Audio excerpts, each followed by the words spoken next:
Hey guys, it's Kevin again, and welcome to this month's February movie preview. Guys, I can't believe we're in February already. I feel like January went by pretty fast overall, but we are in February, and honestly, February looks like a really promising month. There's a lot of movies coming out that I'm very excited for sure. It turned out to be a month full of a lot of, I think, late Oscar contenders that I think a lot of people are going to end up enjoying. But as usual, before we do get into things, I'm not alone for this video. I do have two guests with me. First off, he's with me once again. He was my only guest last month, and he's back here. Here he is, Jackson Fulcher. Hello, everyone. This is Jackson Fulcher. I'm really upset to be here, but I don't know, at least it's not the rest of my life, right? This is only going to take, 2 hours? Yo. At least I don't work in the morning. Oh, wait, I do. Or don't I? Bitch, you're the one who chose today, okay? I literally told you want to do it, and you said you could do it today. I didn't say specifically today. You said today or Friday? Well, either way. Great to be here for this horrible show. And thank you, Jackson. Also with me is someone else that, there were a lot of movies this month that he was interested in, so he decided that he would partake in this month as well. Here he is, Henry Ewing. I'm back. Yay! Kevin tried to ban me because he's a Jeremy Renner hater, but I'm back. And will I stay back? Who knows? I don't know. But let's talk about the movies. Alright, so thanks guys, and now we are going to get more into the movies overall. Like I said, there aren't as many to talk about here as there were in January, but we're just going to start off right now, starting off with this first movie, and it is Viggo Mortensen's new film, Falling. You seem well rested after your nap this afternoon. Does that always help? Help what? Your memory. I don't know what the hell you're talking about. You asked me to come get you. You said you couldn't handle the farm anymore. I would never say that. You did, Dad. What kind of doctor is your boyfriend? He's my husband. He's not a doctor. He's a nurse. You know that. Heard you went swimming, Daddy. First time in the Pacific Ocean? So, Falling, I will say, this is a very different film for Viggo Mortensen. This is not the kind of film that I would normally expect him to do. The idea of this guy that's gay, and, you can see that his father is very disapproving of it. He doesn't want to believe any of what's actually going on. He has this very contentious relationship with his father because of it, because of everything that happened, and now he's going back there. And I don't think that's a bad premise, but it just seems execution-wise, this does not really look that great. I mean, right off the bat, the fact that we have something like this and The Father both coming out this year, they both deal with, dementia and things like that, it just seems a little too familiar in that way. But I also just feel that this film, it just doesn't seem like it's going to portray this subject very well at all. It seems like this is something that could get very repetitive and probably be very surface level in that way, and I think that definitely is really going to hurt this film. I like Viggo Mortensen as an actor a lot. I think he's very underrated for sure. But directing, writing-wise, I just don't really know if this is going to be the film that really cements him into directing, really shows, what he can do. I don't know. I really am not that excited for this one. I think there's some interesting ideas behind it, but overall, I think it just looks like a film that is probably going to leave a lot to be desired. So I'm really not that excited for this one. But if you are looking forward to Falling, it does come out on February 5th, basically on all VOD platforms and things like that. So check it out there. I don't know, not that impressed by this one. But also coming out on February 5th is a film that I don't think a lot of people know about, and that is Little Fish. So how long would you say you've been experiencing symptoms? Like a month. I can remember some things, but other things are just gone, like details. I can't do details. They call it NIA, neuroinflammatory affliction, and it can affect anyone, like the man picked up by a fishing boat. It turned out he was another fisherman, couldn't remember how to steer his boat, so he decided to swim home. So this one I actually am very intrigued by, which you might be surprised considering that this entire film is about, you know, people going through a pandemic, right? And I've talked about before how I don't like COVID films coming out, but this isn't really a COVID film. This is just purely coincidental that this is coming out during a pandemic. This is a very different kind of virus, and I really like this idea a lot, that this is a virus that starts to take away just certain memories, something as simple as just dates, but then turns into something far more profound. You start to lose your memories of your loved ones, and it's ravaging the entire nation, and you can see everyone trying to scramble to, you know, do whatever they can to overcome this and try to end this virus as best as they could, and also centering it on this couple, you know, where they're trying to stay together before all their memories end up fading away, I think could be a really interesting idea, and I think it could be executed really well in this film. It seems like it's going to be, and Olivia Cooke and Jack O'Connell seem like they're going to be really good here, especially Jack O'Connell. He very much impressed me throughout this entire trailer, and so just in general, I think this looks like a really different and very creative kind of pandemic drama, something that we really haven't seen much of before, again, because this is a fake virus, this isn't something that's real, but you can also apply it to, you know, a couple that is trying to hold on during a difficult time. That's something that I think a lot of people are going to relate to, and I think overall, I just think this film looks really good overall, so I'm actually really looking forward to this one. If you are looking forward to Little Fish, it does come out on February 5th. Now we get into another movie, which I really don't think a lot of people know about. It does not have a lot of promotion or anything like that, but it is a film that I'm actually not alone for. This is the first film that Jackson Fulcher will be talking with me about here to discuss Minamata. There's a company in Japan that's been dumping their toxic waste into the sea. The people need help. We need global attention. We need you. I'm the greatest photographer that Life magazine has ever had. But you aren't. You're the single most impossible photographer that Life has ever had. Listen to me, I need the pictures, Gene. Bring the story home. So Minamata is the new film from Johnny Depp, possibly his last movie, you know, considering the way things have gone recently. Quite possibly his last film, and it does not seem like the greatest end. I mean, he doesn't look bad in it or anything. He seems like he's probably going to be the saving grace of this movie overall. But while watching the trailer, I just was so uninterested in basically every single thing that was going on.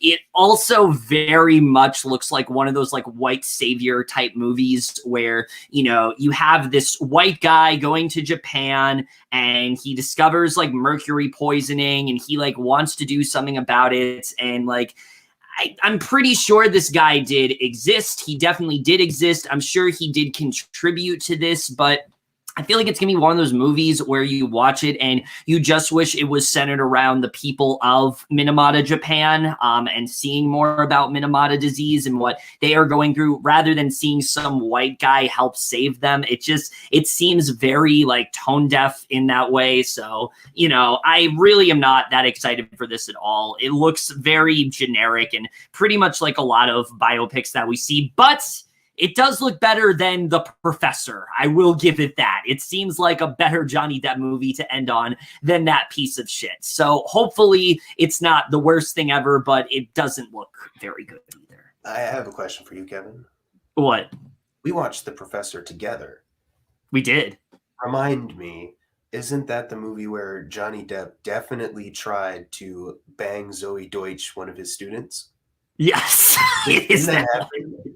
I believe that's what happened. Yeah, anyways. And he seemed like he was like half asleep most of the movie. Look, man.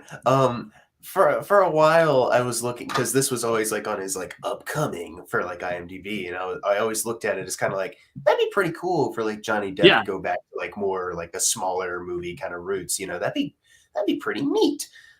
Now I'm kind of looking at this movie, and especially after watching the trailer, You know, I'm kind of looking at this as like, man, I don't want to say this marks the official end of the career of Johnny Depp. I just think it just marks a new, sad, depressing chapter of it where, you know, we're not going to talk too much about like the court battle between him and Amber Heard. Honestly, I don't know what to believe anymore with that. I'm not sure what to believe anymore. I don't know. So, you know, I know he has his supporters, though. I know there are people that believe him, and I'm not saying, once again, we're not going to talk about that because I don't know what to believe, but there will be people that will hire him, but it'll probably be for movies like this that are, you know, they're smaller. They need a star to maybe get them out there a bit more, but they're not the greatest movies to begin with. But Johnny Depp happens to be available because no big studio is hiring him. You know what I mean? So yeah, I was watching this. Or that movie with Forrest Whitaker that never came out. City of Lies. Yeah. Yeah. Look, I'm sure he might do a good job in this. The trailer doesn't really. I think they showed a lot. They played a lot of clips where he's just kind of talking like this, you know, trying not to slip into Jack Sparrow, but you know he can't ever escape that voice. But you know, and I'm sure he'll be good in the movie. I'm sure the movie will. I don't know what the movie will turn out because it looked kind of boring when I was watching it. Like there's a couple parts where I was like, "Ooh, that could be intriguing," but overall, I just got the impression of I don't really want to watch this. I really only marked it down on this movie preview because I knew what it was, but I hadn't watched the trailer yet. Now that I've watched the trailer, it's kind of like, oh, it's kind of boring, and there's not really a whole lot to say other than just talking about Johnny Depp's current predicament, you know. And me making you watch it, most likely. You're gonna force me to watch this at any point. Oh yeah. But yeah, like I grew up with Johnny Depp. Like Johnny Depp was like one of the first people where I looked at him and went like, that's an actor. And he was one of my favorite actors for the longest time, obviously. And he still kind of is, just as far as like looking back on like what he did and how like amazing his talent is. But looking at the last couple years, not his personal life, I just mean his career at this point, and seeing now it's just kind of led to this, you know, his salary for these big studios is like, you got to pay me this much money. And they're like, fuck, we'd save a whole lot more if we didn't hire this motherfucker. And now he's, you know, desperate to do anything. And it's kind of sad, you know, like seeing one of your favorite people when in your youth now in a current kind of sad state. Yeah. Kind of wrong way. Kind of like this man in this poster. Wait, who's that? Who's that? Spacey. Well, two faces, actually. Oh, yep. Cancelo, yeah. Yeah, but so yeah, I kind of two redacted people in that. If I'm just looking at it as a movie, it looks kind of boring and kind of Oscar baity, whatever. Yeah. And then, but you know, overall, it just kind of makes me sad just thinking about how Johnny Depp has come here, you know. But I guess I'll watch it, so fuck it, I guess. I don't know. So if you are looking forward to Minimata, it does come out on February 5th, hoping that it turns out pretty good overall. Now we get to another film that was literally just at Sundance, as were a few of these films that we're talking about this month. But this is the first one that literally just premiered at Sundance. It's the only documentary we're talking about this month, and it is A Glitch in the Matrix. There are fundamental metaphors about reality, waking up from a dream. We have this cognitive experience of shifting between realities. There's another world behind this world. Okay, so this is going to set the tenor for everything. All right, so here's my thing with this film. Before Sundance, I was honestly really excited for it. I like the idea of they're trying to convince us of the idea that we are, you know, in a matrix of sorts, and here are some theories that could potentially posit that. But from what I've heard, I mean, this film was completely shit on by everyone at Sundance, and everyone is saying, like, this is bullshit, this is a really dumb film, and that makes me significantly less interested for sure. But at the same time, I do still think this sounds very intriguing, and I'm interested in seeing what this film is really going to dive into, so I don't really know where I'm at with this one. You know, it's a documentary that's coming out, it's from the director of the people that did Room 237. I've heard that's another film that people are very divided with, so I don't know how I'm going to feel about this one overall. I still am hoping for the best, but we'll see how it really does turn out. Again, it does come out on February 5th, hoping it turns out at least somewhat good overall. But now we get to the next film, which is easily, I think, one of the most anticipated on this entire list. It's a new Netflix film, and it also seems like a big late Oscar contender. It is, of course, here with me, both Jackson Fulcher and Henry Ewing for the first time to talk with me about Malcolm and Marie. Oh, he's so sensitive. He's romantic. I bet he's sweet, right? Well, I mean, yeah. When he's not being an emotional fucking terrorist. Oh. I love the way you see the world, Marie.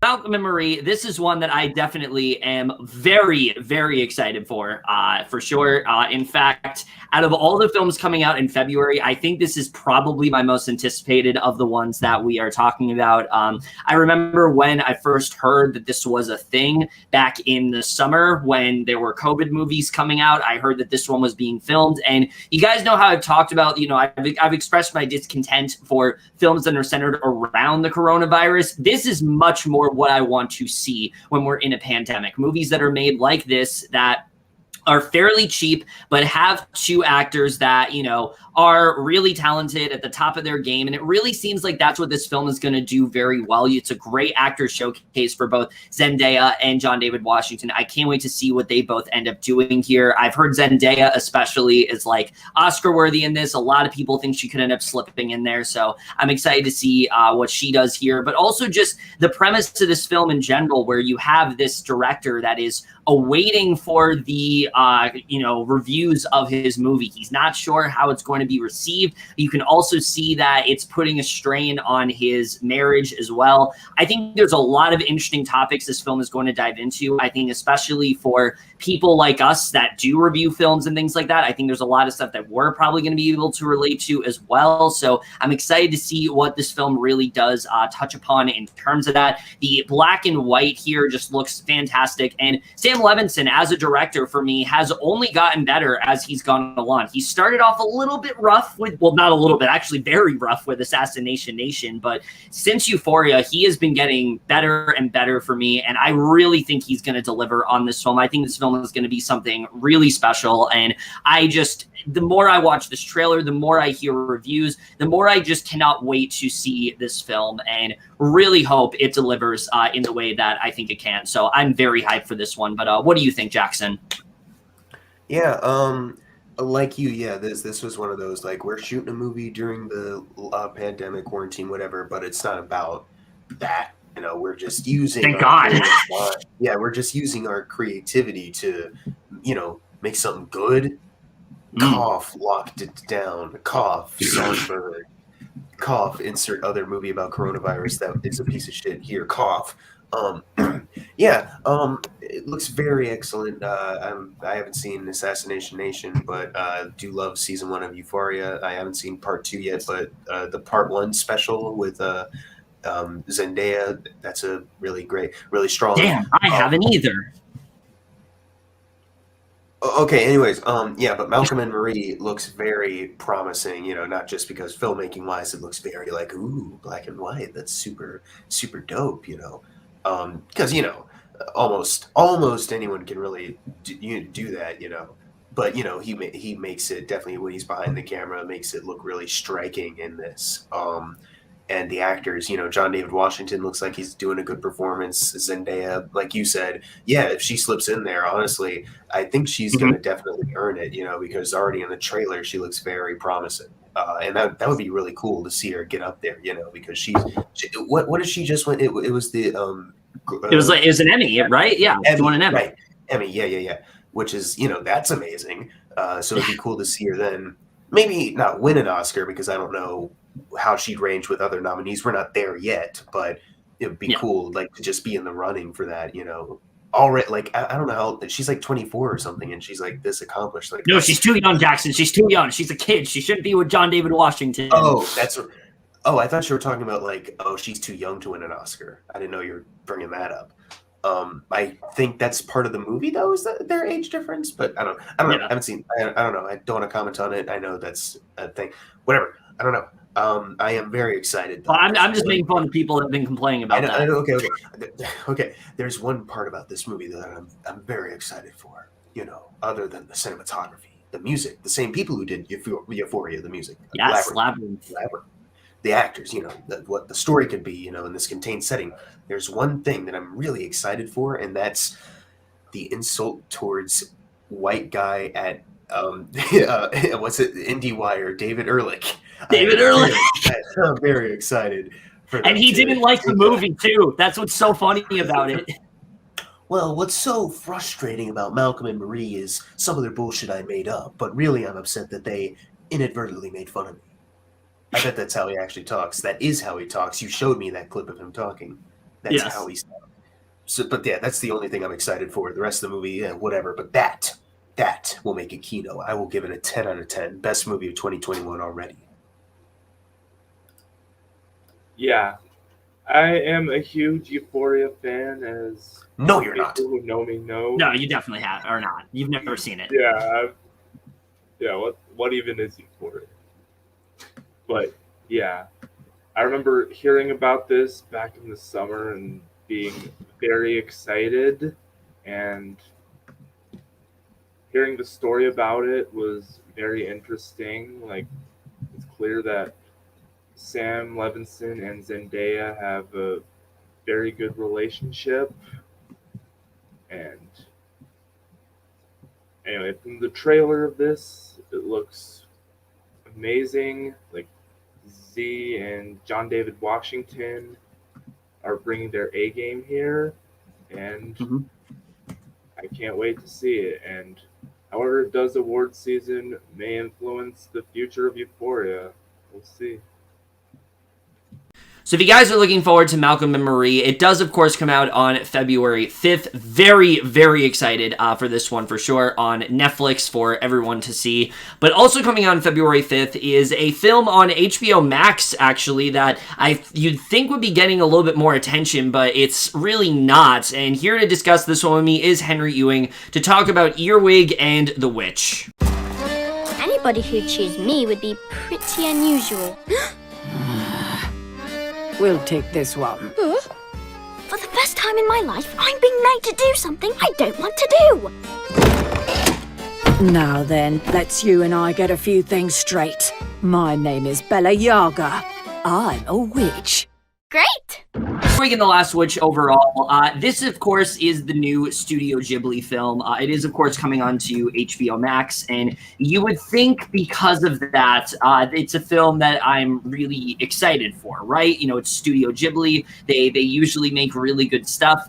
Well, unfortunately, I can't really say I'm all that excited for this, mainly because of the animation style. They've gone to this computer animated type style, but the problem is, because this isn't something that Studio Ghibli has done before, it really just doesn't look that great. It gives me a very, like, early 2000s, like when they were first starting out, like CGI films type feel, and it just really doesn't look that great at all. I mean, the story doesn't sound that bad. Like, it's this orphan that's like discovering all these different spells, and like she's living with this witch under her roof, but like it just seems like something that we've seen before. And I feel like Studio Ghibli has always had a very specific style to their films, and making it all like computer animated, it just is going to make it feel a lot more generic in that way. And that makes me not really that excited for this film. I mean, you got a good cast here. You know, Richard E. Grant, Dan Stevens, Casey Musgraves, the newer actress who plays the main girl seems like she's going to do a good job. But like, other than that, I cannot get excited for this one, unfortunately. So I can't say I'm too hyped for this, but what do you think, Henry? Yeah, I see what you mean and agree with like most of what you said. Like, the animation kind of reminds me of Scary Godmother a bit, which is definitely I can see that. Yeah, it kind of looks like anime mixed with CGI. And yeah, the plot it does seem pretty interesting, and I am a big Ghibli fan, so I probably will check it out when it comes to HBO Max. So, Earwig and the Witch, if you're looking forward to it, does come out on February 5th on HBO Max. It also is in theaters, I believe, but it's like a Fathom event, so like you have to pay money to see it. So, you know, if you want to do that, go ahead. But again, it is on HBO Max, of course, for all to watch. But also coming out on February 5th is another film that I am very, very intrigued by, and that is Bliss. I get a whiskey, double. You're real. Sorry? I want to tell you something really cool. You see all these people outside? They're not real. This is a simulation. You ready? There's my guy. Welcome home. This place is overwhelming. So this one, like I said, don't really know how it's going to fully turn out. I can say I really love the premise of this, where you have this guy that's living in this world, and he's feeling a bit unfulfilled, and he comes across this woman who basically tells him that, like, yeah, everything here is a simulation, and, you know, there's a better world, but it seems like she is kind of like...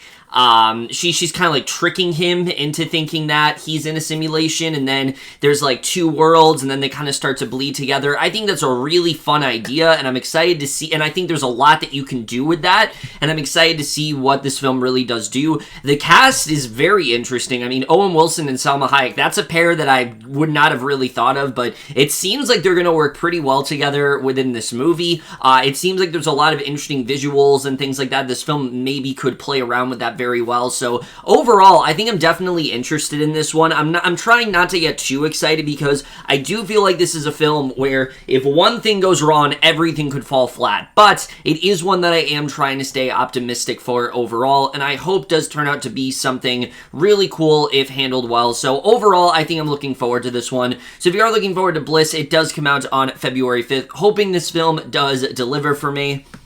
But if you guys are looking forward to Bliss, it does, of course, come out on February 5th. Hoping this one, again, turns out really good for sure. But that's everything coming out on February 5th. You know, Falling, Little Fish, Minimata, A Glitch in the Matrix, Malcolm and Marie, Earwig and the Last Witch, and Bliss. Now we get into the next week of February 12th, where there are a lot of films coming out. This is a big day for movies. A lot of stuff coming out that day.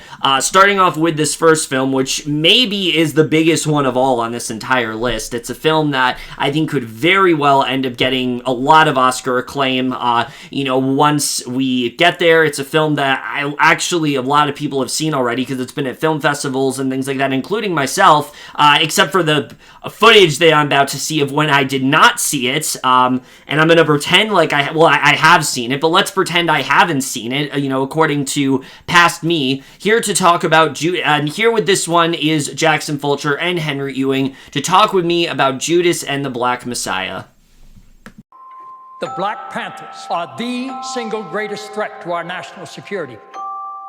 Our counterintelligence program must prevent the rise of a Black Messiah.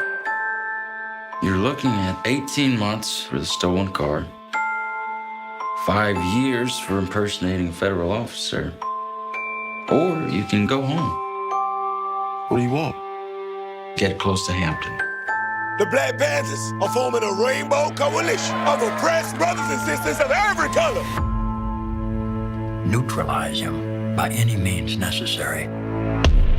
Similar to Malcolm and Marie, this is yet another film that I have just been anxiously awaiting for. I remember when the teaser came out last year, I thought it was going to come out, and then obviously it never did. But thank God it is fine. And people were like wondering, like, is it going to potentially slip, you know, in there? Is it going to end up being a film that could qualify for Oscars? And thank God it's finally coming out, because this really seems like the definition of like a late Oscar contender that I really think could like actually get it, like do some work and like win some big awards in that way. I mean, this just has all the makings of a film that, one, is very, very socially relevant, you know, with all the Black Lives Matter stuff going on and all the protests that were going on last year. This is a very relevant film in that way. And especially for someone like Fred Hampton, who, you know, is this, prominent figure in that way. I'm excited to dive more into that, but then also contrasting that with someone like, say,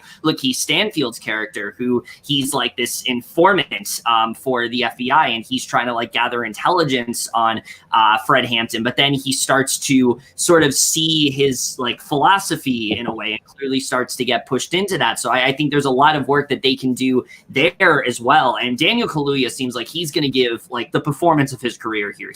Every film he does, he puts 110% into it, but here it just seems like this is such like a transformative role for him, and I cannot wait to see what he's going to end up doing with this film. And like I said, Lakeith Stanfield looks great here too. I'm hearing great things about Dominique Fishback as well, so I'm excited to see what she really does in this film. We haven't really seen a lot of her in the trailer, but I'm excited to see what she does bring to the table. And just in general, this is the kind of biopic that I am just endlessly awaiting. I can't wait to see how this film really does turn out, and I'm also very happy that I don't have to wait that long for it. It is one of 2 films I am seeing at Sundance. I didn't get to see a lot, but I am going to get to see it early. One of the reasons we're rushing this movie preview when we are, because I do get to watch it on Monday. Very excited for that as well, and really hope that it ends up living up to the hype, because I am so endlessly excited for this film. Wow, you get to watch it early before millions of people. White privilege? I mean, literally anyone can. No, this is you specifically. Oh yeah, just me. I'm just kidding, me. obviously. I'm kidding. It's not like I sent a link and you could have done it yourself, you fuck. I don't even know what you're talking about. I sent a link in the chat and I said What that are you there were talking- tickets on sale on Sundance. Well, I'm broke, so I don't know how that helps me. Anyways, I'm kidding, obviously, about the privilege part. But this movie looks really great. I'm not familiar with the director. I know they've made a couple movies I have not seen. But I know Daniel Kaluuya was saying when he was making Black Panther, Ryan Coogler and the director Shaka King kind of talked during it about making this movie and how passionate they were about it, and that made him excited, and that makes me excited. The filmmaking looks kind of top notch here. It'll probably be pretty suspenseful, like that one trailer that they just showed. Like it looks really cool. And Daniel Kaluuya, seems to be really killing it in the role. He's obviously been great in like movies like Get Out and Black Panther. I wish there was maybe a bit more to his character in that one, but he's still good in it. Widows is like really great. Oh So yeah, for that's top tier. This one to potentially like rival that one and probably like more than likely top it, that's really exciting for me too. And Lakeith Stanfield is a terrific actor. I'm sure he's going to do excellently. I think he's going to bring a lot of unnecessary kind of emotion for the kind of role he's playing later on. I think he's got it in the bag. Martin Sheen, I didn't know he was going to be in this. So when I found out, I was like, oh yeah, he's got that voice from The West Wing and The American President and other movies he's in. But I'm glad he's here. And Jesse Plemons, what a guy. It's really cool to see him. I'm really excited for this movie. I think not only is it just going to, be well made and well acted, but I think it'll definitely, as you said, deliver a message that'll hopefully enlighten some people. I heard Martin Thomas from Double Toasted kind of mention like what he was hoping for, that I was like, oh yeah, that could definitely be true, is that hopefully this makes people kind of realize that a lot of the Black Lives Matter, at least for today's day, or even back then, the Black Panther Party, a lot of the smear that they're a terrorist organization might just be a smear campaign. It might just be an attack against them just for trying to get equal rights. I'm paraphrasing what he said on the Double Toasted thing, but I was like, yeah, that could be really important for today. So I'm very excited for this movie. It looks top tier. Go, Henry. All right. God damn. Taking too long and shit. Yeah, I'm also very excited for this. Like, I'm not really that familiar with the director either, but I have been a fan of both Lakeith and Daniel for a few years now, and they look like they're going to continue their streak of giving excellent performances here. And yeah, Jesse Plemons as well, who I've really enjoyed and stuff. And I think this movie is pretty important to come out, and I'm looking forward to seeing how it does this awards season. And I'll be watching it when it comes out on HBO Max. Why, you're not gonna watch it at Sundance, you bitch? Yeah, I'm gonna buy tickets right now. Yeah, even though they're sold out. I'm sorry to say they are sold out. Yeah, I'm gonna steal yours then. All right, you know what? Go for it. Not like I'm gonna watch it or anything. All right. So if you guys are looking forward to Judas and the Black Messiah, it does of course come out on February 12th. As I said, I have watched it already. I hadn't watched it when I recorded that video, but since then I have watched it, and I will have a review for that very soon. So look forward to that. Also coming out on February 12th, though, is a movie that is another awards contender that I'm not hearing as much about, but it is, of course, coming out, and that is The Mauritanian. Mohamedou Ould Slahi, the Mauritanian held in Guantanamo. He recruited the guys who flew your friend's plane into the South Tower. He put those men on my husband's plane? I'm gonna make him pay. In the event the detainee lunges for you, push back away from the table. We'll get in there as quick as we can.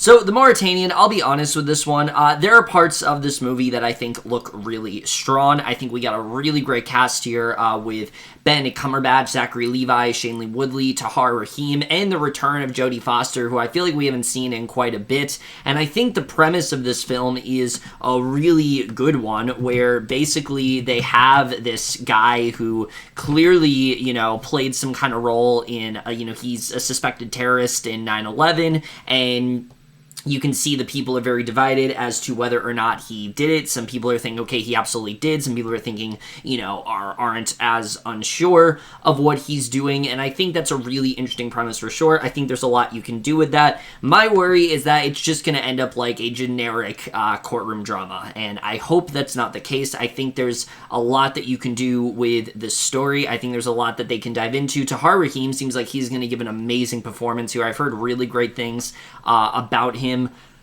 up to this point, and I'm excited to see how he does deliver here. Like I said, I really do like the cast. I like the premise here overall. Just really hoping it's portrayed in a way that is interesting and not in a way that feels very generic, because it does seem like the kind of movie that could potentially get very boring if not handled well. But overall, I'm definitely excited for this one. I think this one definitely has a lot of potential behind it. So if you are looking forward to The Mauritanian, it does come out on February 12th. Definitely look forward to that. But also coming on February 12th is another movie that is again, a smaller release, and it's called Land. You said your family was from the city.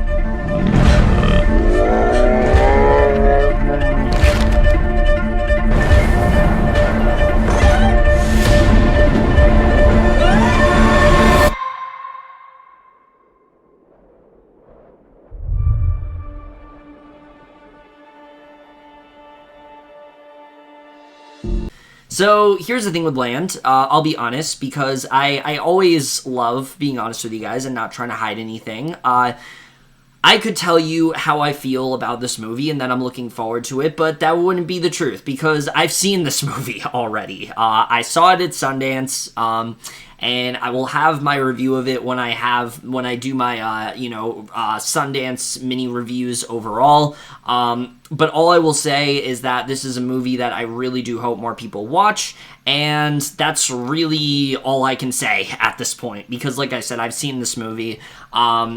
It does come out on February 12th, though, if you're looking forward to it. Again, wish I could say more, but again, I've seen it, so I don't feel like I can fairly say anything there. But next up is a film that I honestly forgot was a thing, but it is finally coming out. And here to talk with me in this one is Jackson Fulcher to discuss Barb and Star Go to Vista Del Mar. I'm Star, short for Starbra. Assume yours is Barbara. Nope, just Barb. Plain old Barb. I want to thank Barb and Star for hosting tonight's Talking Club and for making their hot dog soup. I like the salt. I like the hot dog. It's not as runny as it usually is. What is she drawing? I hope she gives me bigger teeth. Love big teeth. She loves big teeth. Even if it's just two eyes on a bunch of tea. Barb and Star go to Vista Del Mar. This is a movie that I forgot was a thing. I did. But then I was reminded of it when the trailer was released, and I was like, oh yeah, that's that trailer that I always saw before movies that was really fucking weird, that looks so stupid that literally the main two actresses don't even want to show their face like in the teaser because, oh, it's just, you know, we need to not spoil the movie and things like that. But it just looked like a really dumb comedy to me, and I was like, what the hell is this? And then they released a new trailer, and it was the same trailer. They just finally put it on YouTube and edited out the original date and said February 12th, and now it's finally coming out. And again, this just looks so stupid in pretty much every way. I was convinced that this was an SNL skit because of the people that were involved. They were acting as if we knew who Barb and Star are from the teaser. From what I've gathered, these are original characters. So it's already a really weird approach to be like, hey, Barb, yes, Star, and act like the audience knows who they are. I thought that was a very strange approach overall. But then you look at the concept here, and just nothing about this seems like something I want to watch, where it's like these two best friends and they're leaving their very Midwestern town and they're going on vacation to like Florida. And then they get involved in like this whole scheme. And then a child is literally the villain in this movie, it seems like. I mean, just everything about this just looks so weird, and not in a way that like intrigues me. It just looks very strange, and I don't really know what they're going for when it comes to this. I'm glad that it's finally coming out. I'll say that. I'm glad that it finally has a release date, because I honestly forgot that it was a thing. But oh my God, this seems like a movie that's going to be very rough to get through, to say the least. So definitely one of the not the film I'm dreading the most. That's coming soon. Not the film I'm dreading the most this month, but it's pretty high up there for sure, because this looks pretty bad. Yeah, so this isn't based on SNL characters, is that what you said? No, I thought it was. I really did, but it's not. Yeah, because I was thinking the same thing. Cut to, I don't know, sometime last year. I don't even know what movie, but all of a sudden this trailer starts to play. I don't know what it is, and I'm like, what the fuck is going on? This neighborhood, the kid riding a bike, and then it cuts to their hair, and they're talking, hey, Barb, yes, Star, and all that, and it's like, what the fuck is this? And it did not look very good from that trailer. And I was like, well, it's written by Kristen Wiig and Annie Mouloud. I don't know how to pronounce her last name. I'm sorry. Whoever the hell that is. They worked on Bridesmaids together. Annie's one of the co-writers on Bridesmaids with Kristen Wiig. So, I was like, well, they made Bridesmaids, but every time I think of that trailer, I don't know if they put out a new one or if it's literally the same. Exactly. They've only released clips. And here's the thing that doesn't make sense to me. They talk about how like they don't want to show their faces, but every single clip they've put out shows their faces. I have not seen any of those clips, but like I keep thinking back to that initial trailer, and I'm just like, I don't know. Maybe this can be one of those comedies where it's like, you know what, the quirkiness really won the day or something. But yeah.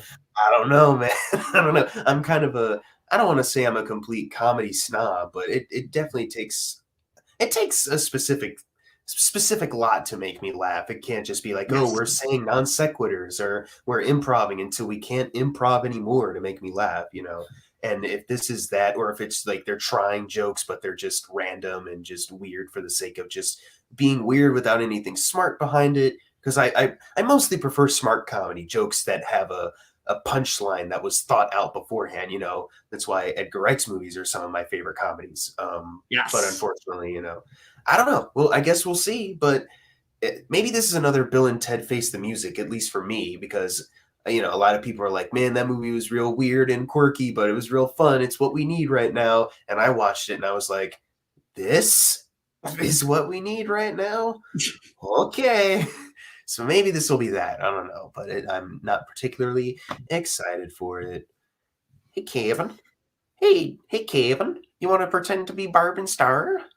Oh my God, yes. Let's go, Barb and Star. Throughout the rest of this movie preview? Yes, let's do it. I'm down. Nope. We're not doing that. We're not doing that. Hey, Barb. Yes, Star. No, we're not doing that. I'm sorry, we're not doing that anymore. So if you are looking forward to Barb and Star, go to Vista Del Mar. It does come out on February 12th. Hoping for the best with this one, but not very excited for it very much at all. Also coming out, though, on February 12th is a movie that I can't believe actually is getting some, like, awards and things like that. I felt like this was a film that nobody would really be talking about in a positive way. It would just kind of be negative. But it is coming on February 12th, and here once again to discuss this one with me is Jackson Fulcher to talk about the very controversial music. Knock, knock! Surprise! Your grandmother left these papers in case of emergency. She didn't happen to mention a will, did she? Dear Kazoo, there's no money. There is, however, a magical little girl, your sister. All she's got now is you.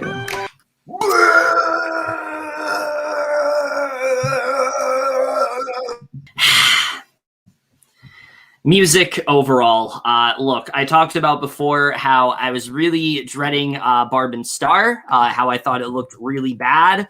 But there was a movie that I was dreading just a little bit more. This is that movie that I was talking about because holy shit. I mean, this is a film that not only looks really bad and just really cheesy and really just generic in one note, but it also looks like one of the more offensive things I've seen in quite a bit. So the pitch of this movie is that Sia wants to make an album and she thinks that, you know, she's so talented and she's a big enough name that she doesn't just want to make an album. She wants to make an entire movie about it. But the problem is that movie she's making is so incredibly tone deaf and disgusting and honestly pretty ableist in that way, that it honestly looks like one of the worst things of the entire year. I mean, again, I haven't seen this movie, but I'll be very surprised if this is not, because the premise alone is just one that really bothers me. The fact that you have this autistic child, but it's not played by an autistic child. It's played by Maddie Ziegler, who is fully functional in that way. And I know that she's talked about how she's had like a really rough time making this movie. And I can't imagine, what she really had to do in this film. I can imagine that this was probably a very awkward experience for her because she clearly didn't know what she was signing up for and just did it because she was a fan of Sia, from what I understand.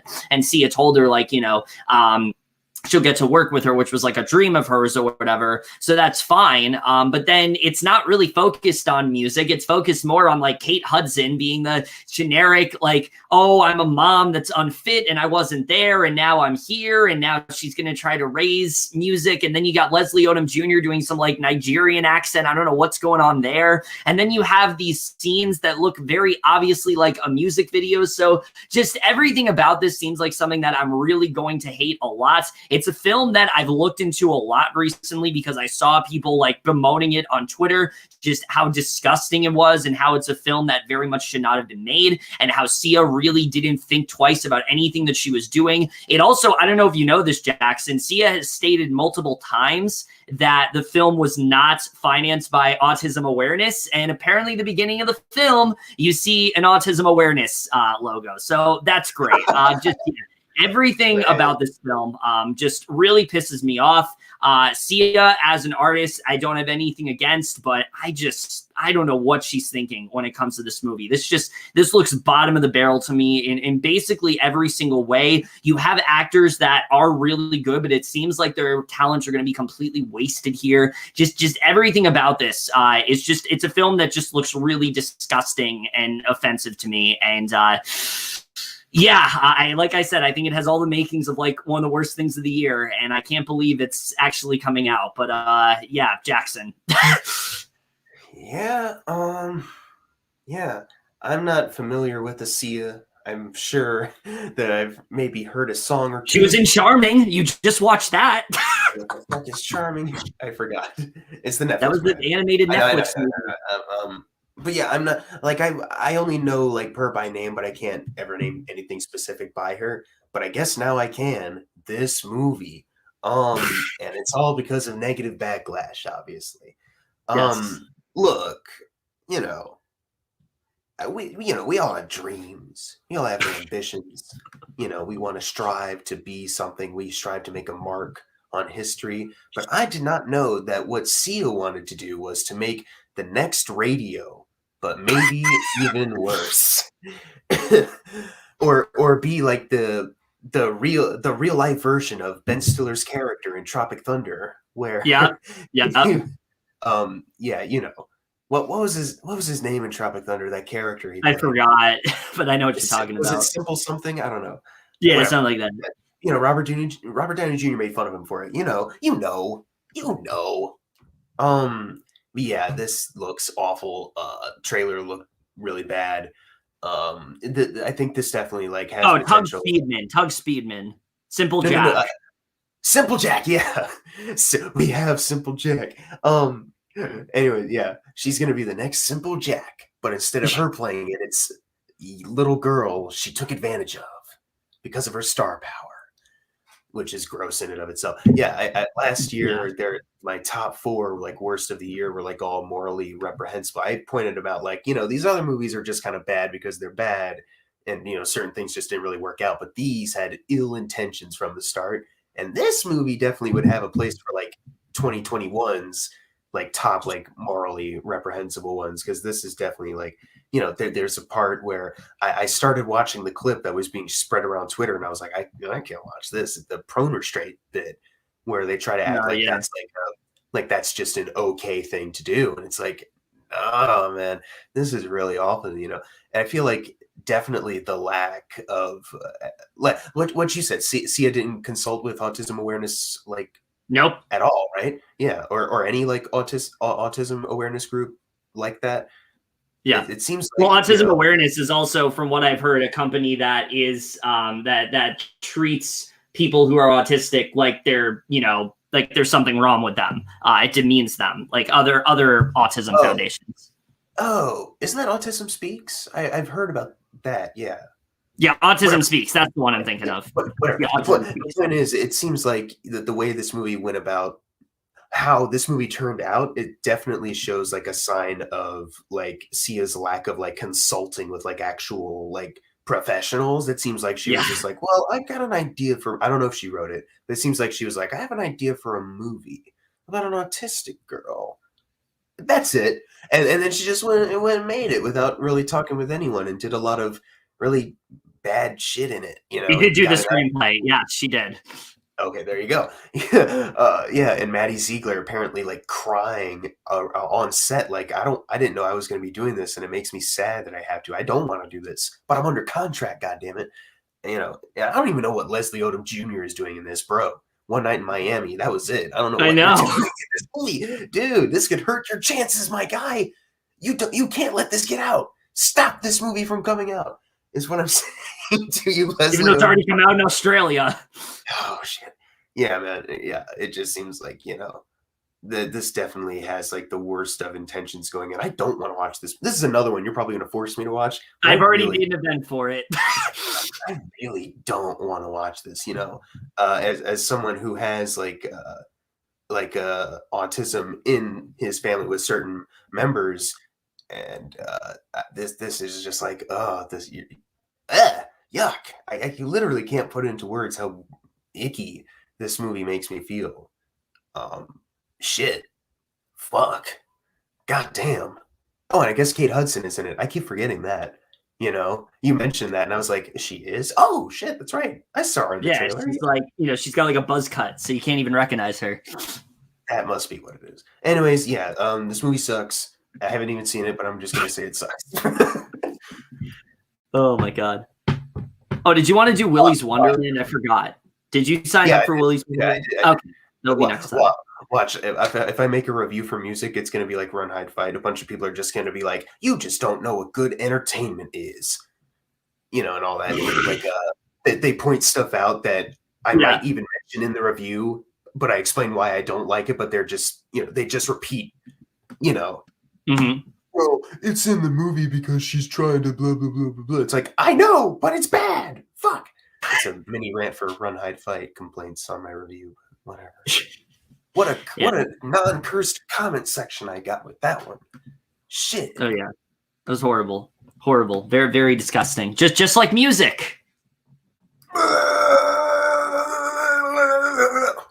So if you are looking forward to music, it does come out on February 12th. I know that it's also coming to select theaters, I believe, on Wednesday, which is today, actually. So I guess you can watch it then.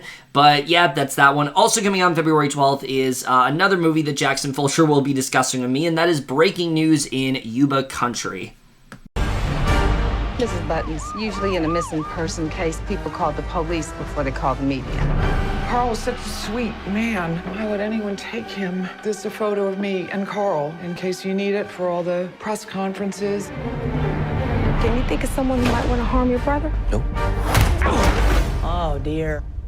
Nope. So breaking news in Yuba Country. This is one that I have definitely been excited for a little bit. I didn't really know what it was until the trailer came out, and this seems like something that could honestly be really good. I really like the premise of this film a lot, where basically a woman's husband dies, but nobody knows that he's dead. They all think that he's just gone missing. And not only is she completely running with that, she really starts to grow this like celebrity status because of it. And the whole film seems like it could really focus on, what is morally right to do versus what you want to do, because it'll, turn your life around or whatever. And I think it seems like it could be a really interesting film in that way. And as a non-mystery, because it's not really a mystery film, I think it definitely looks very intriguing in that way for sure. I think it's really cool that Allison Janney is actually the lead of this film. I can't remember the last time that's happened. She usually has like a supporting role at best, but it's cool that she actually was the lead. She was the lead in Ma. I'm talking about movie-wise. I don't care about fucking sitcoms on CBS. No, she was the lead in Ma. Oh yeah, definitely. Spencer, remember? Oh yeah, she had a very substantial part in that film. Who was in it for like a minute. Yeah, very substantial part in that. So it's cool that she is the lead here. It's also cool to see Mila Kunis in what looks like something that's actually good for once and seems like it's going to utilize her well. So there's that. That has me very excited. I like, Juliette Lewis, Awkwafina, seems like they're going to do a good job. The things that make me worried about this movie are some of the other actors. Wanda Sykes seems like she's going to be annoying in this film, and that's something that could definitely grate on me. I'm not usually a big fan of her, so I think that could definitely bother me here. It's cool. I hope this is a good role for Regina Hall. She did some really good dramatic work in like 2018, and I feel like since then she hasn't really been giving the performances that I think she should. It seems like she's been doing things that are kind of a step back for her. So I hope this brings her back to more of like the hate you give and support the girls days, because I feel like that's more of what she should be doing as an actress. But the other thing that really makes me worried is the director, Tate Taylor. Not a fan of him really at all. Every single movie I've seen from him, I don't like, whether it's Ma, whether it's The Girl on the Train. Just not really a fan of him very much at all. And I think that's probably what is going to maybe bring this movie down. I hope it doesn't, because again, I really like the premise behind this. I like the style. I think it looks generally funny too. I think the acting looks really good. I'm just really worried that he's going to come in here and mess it up. And I hope that is not the case. I hope this ends up being a good film from him. I know he's done films that people have liked, like say Get On Up or The Help or something like that, but I haven't seen those. The ones I've seen from him, I'm not a fan of. So we'll see how things do turn out when it comes to him. But overall, I am definitely looking forward to this, but just cautiously optimistic, I would say, when it comes to this one. So anyways, yeah, breaking news in Yuba Country County, whichever one. Country. Country. Anyway, yeah. Turn your camera on. Fuck. Okay, I have not seen The Help or Get On Up. I've only seen The Girl on the Train, which I haven't seen since theaters, but I liked. And I saw Ma, which I liked initially, but after a rewatch, so I was thinking about that going into this trailer, because I was like, oh, it's the next movie from that guy. And written by someone who is a story editor on Central Park, that show I have not watched. This was pretty good from what I've seen. And there's definitely some parts in the trailer that had me just a bit worried of like, okay, is this going to be a part in the movie where the comedy maybe is overbearing on the situation itself? But overall, I'd say this definitely has my interest like immensely. Like it's not really a mystery. It's like a Fargo-esque kind of thing, but I think a little bit more goofy than Fargo, but same kind of vibe. Like I'm really excited for that. You know, I think you got an all-star cast here. It's going to be great to see Mila Kunis. Shout out, Meg. Not in a completely horrible movie. I hope. You know, not Bad Moms or the spy who was Justin Theroux and then jumped out of a fucking building or whatever he did in that movie. You know, that was just a part of the International Assassin episode. That's all that was. Right. Yeah. I understand that reference now. Anyways. Allison Janney's probably going to be really great. I think this movie looks quirky, but in an interesting way, like in a way that they'll have a good story to back it up too, as opposed to like Barb and Star, which so far just seems like they're quirky for the sake of quirky. But I'm really excited for this movie. Yeah, well, I wouldn't. There's other movies that obviously look better, like we've talked about Judas and the Black Messiah, and you know some other movies that are coming out. But this looks like one like a little smaller movie that could hopefully, you know, really make some waves. Like, hey, this movie's actually pretty cool, like a Kid Detective. But I don't know. Kid Detective might be a better movie, even though I haven't seen it yet. I don't know. I really like the Kid Detective. Let's turn this into a review for the Kid Detective. So the Kid Detective stars Adam Brody. Hey, but I'm excited for this movie. So we are looking forward to breaking news in Yuba Country. It does come out on February 12th. Again, very excited for this one for sure. Hoping it turns out really good. Once again, here with me is Jackson Fulcher to discuss this next movie that I'm very excited for, and that is Willy's Wonderland. Place has a dark history. I know the bullshit story they told you. It's a lie. You're here to be a human sacrifice. Have you been listening to a word I've been saying? He's gonna die in here, but he won't listen to me.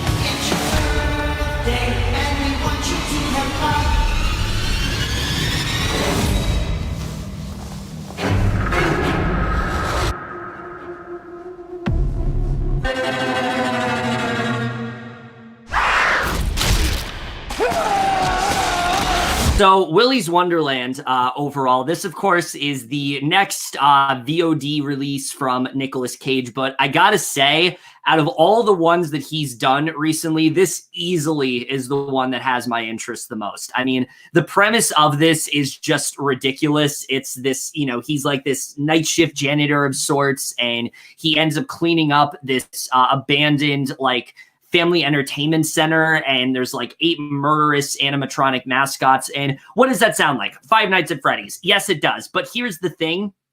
This, to me, seems like what you would expect out of like a Five Nights at Freddy's type film. It looks like they are completely aware that this is stupid. They're not really taking it too seriously, but they're also just going all out and making this as ridiculous as it possibly can. And you know what I really hope this is? You know that terrible Banana Splits movie? I really hope that this is what I was hoping that would be. It's just goofy fun that doesn't take itself too seriously, that really gets Nicolas Cage to just go full crazy in the way that we really want him to. And I hope that's what this really ends up being. The animatronics look horrifying, but they're supposed to. And I think that's definitely going to help this one for sure, is that you got really scary looking animatronics. Five Nights at Freddy's is a very scary game, and definitely, you know, one that can give me the creeps for sure. So yeah, just in general, I think this looks like a lot of fun, and I'm definitely looking forward to it. So I'm definitely excited for this one. Yeah, you know, Nick Cage is Nick Cage. He does stuff in life, like, you know, be in a Netflix series about swear words, but then be in some cheap shit like jujitsu. You know, he's that kind of guy. Or what was that one we watched? Score to Settle, which I don't remember at all. I literally forgot. Don't either. I keep seeing that movie on my attempting to rank every movie ever list, and it's like, what? Wait, did I watch that? And I was like, oh my god, I literally don't remember anything about it. Anyways, the thing that differentiates this from like other Nick Cage like VOD things is like the premise. You know, he's killing animatronics. It's like, oh, Yeah. that sounds awesome. You know, like it looks like it looks goofy as hell, right? Yeah. But it looks kind of fun. It looks pretty cool actually. I hope it's not one of those things where, you know, the awesomeness of the premise is actually minimized, you know, just for the sake of like, well, we have trailer footage, but the rest of the movie Like is a Banana Splits movie. Yeah, well, I think it'll probably be, better than the Banana Splits movie, because that was just awful across the board. You know, this one will at least have Nick Cage murdering these things, hopefully in good old fashioned Nick Cage fun. You know, and you got some other characters there that I'm not sure how they'll end up. Hopefully, you know, good, bad, and like just make Nick Cage the star. I hope he's not like, oh, we've edited the trailer to make it look like he's the main character, but he's actually a guy who shows up for like the last 20 minutes. I hope that's not it. I hope I hope that's his role is actually like a lead and not just jujitsu, where they marketed it like it was a lead, but whatever. But yeah, it looks fun. I'm excited for this Five Nights at Freddy's movie that isn't Five Nights at Freddy's, but you know, Blumhouse is making that eventually, so you know, this is a nice little appetizer for it. All right. So if you are looking forward to Willy's Wonderland, again, it comes out on February 12th. There's a lot of stuff coming on February 12th, guys. I know it's a really, really big day for movies, and this is yet another one. The next one, though, is not with Jackson Fulcher. This one he's not discussing with me. I will be discussing this one on my own. It's a film that I've heard about for quite a while now. It's finally coming out, and that is French Exit. The hens are clucking. Are they saying I'm broke? They are. What about my apartment in Paris? It's just sitting empty. Have you told your mother about our engagement? We're going to Paris. Would you describe yourself as a coward? No. When I came to Paris the first time, merci beaucoup, something sent up an alert. It was the presentiment of what was to come. We're going to lie down. Will you come visit us later? Was she paying you? Paying me? Aren't you her gigolo? Oh, God, no. That's my mother.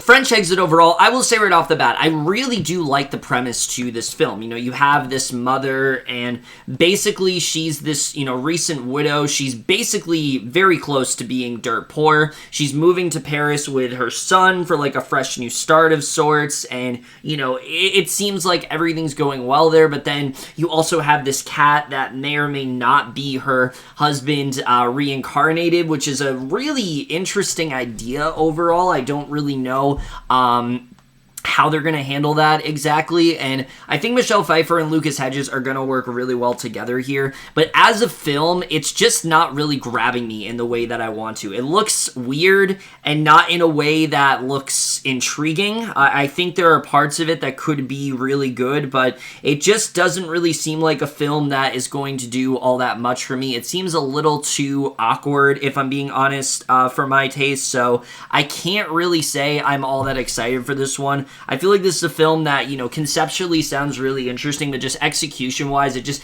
doesn't really feel like it's doing it for me overall. So, French Exit, if you are looking forward to it, it does come out on February 12th. Hoping for the best, but not really feeling it with this one, I gotta say. Also coming out, though, on February 12th is another movie that Jackson Fulcher will be discussing with me, and that is Fear of Rain. She said she was feeling better. We see that regularly with schizophrenia, but it can't be cured. Okay, hanging in there. Honey, your father's gonna take the door off the hinges if you keep locking it.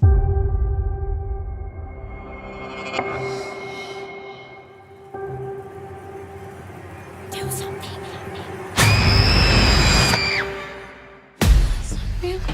It's not real. Did you hear that? There was a girl next door screaming for help. Rain, there's nobody out here. Fear of Rain. This is one that, there's a lot of horror, psychological type films that come out on VOD, especially during this pandemic, that look very promising. But the thing is, with this film, I really like the premise behind it, where you have this girl named Rain. She has very clear signs of schizophrenia, but she, because of it, is thinking that her neighbor potentially is kidnapping this child, and she wants to try to do something about it. But the only person that she is telling it to is this guy who we're not even really sure if he really exists. My worry with this movie is that it's going to end up being very generic, and I'm worried that that's what is going to end up happening, but I really do like the premise behind it. I hope they handle schizophrenia very well. I think they definitely could here. It's a good cast for sure. You actually have Katherine Heigl in something where, it's not just like a generic romantic comedy. I think she might actually give a solid performance in this film, so I hope she does a good job. Madison Eisman is an actress that I normally like quite a bit, and Israel Broussard as well. I'm a fan of him, so I think they're definitely going to do well with this. Again, I'm just worried that it's going to go in a very sort of just cliched, predictable type direction, and that's the thing that has me just a little bit wary of it. But overall, it looks promising. As a film, it definitely has a good premise. I just am not sure if it's going to deliver in the way that I really want it to, but we will see. Yeah, I watched the trailer a while ago, like before I knew I was going to talk about it on the movie preview. I know, very rare. Wow, you actually watched it way before. Wow. Yeah. But anyways, I watched the trailer and it looked intriguing, but it has me worried just in the sense of like it is a VOD thriller movie. I don't know if this was originally going to theaters or not, but it kind of has that vibe just because Katherine Heigl is in it, I guess. You say, she could be giving a good performance because she's not in a lame romantic comedy. I say, you remember Unforgettable? No, true. But also remember Bride of Chucky. She was good in that. What movie? Bride of Chucky. What the fuck is Bride of Chucky? Bride of Chucky. I mean, that's true. Was she in that shit? I don't remember. Yeah, she was. She was remember the couple? Yeah, she was she was the girl in that. Was she a cameo or she was in the movie? No, she played like a major role. Oh, that main couple. Oh my God. I don't even remember that. I enjoyed that. I don't remember that.